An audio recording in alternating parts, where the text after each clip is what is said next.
One day, Edward was in the shed where the other engines were bigger than Edward and boasted about it.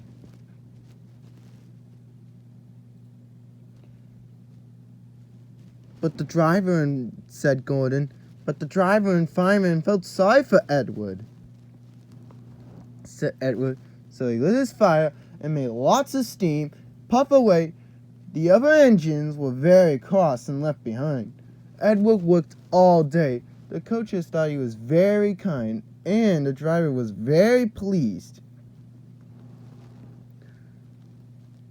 Edward told the engines that night,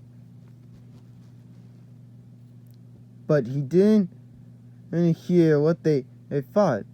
So he was tired and happily falling asleep at once. The next morning, Edward woke up to find nothing has changed. Gordon was still boasting.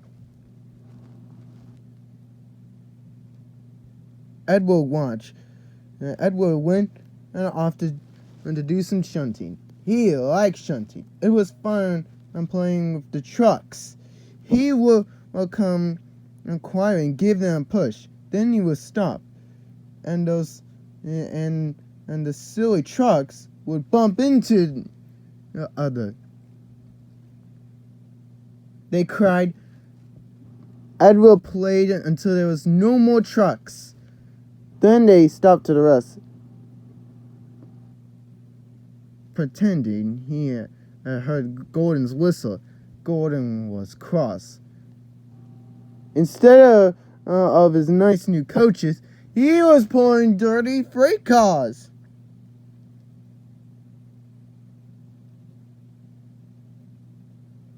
He grumbled. Edward laughed and went to find some more trucks. Then there was trouble. The poor called to Edward's driver. They found Gordon halfway up and very cross. His driver and fireman were talking to him seriously. Said Gordon. Edward's driver came up. Said Gordon. Replied Edward's driver. They brought back the train back down the hill.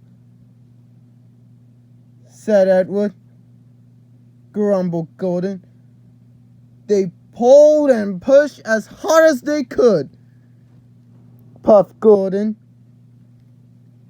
Puffed Edward.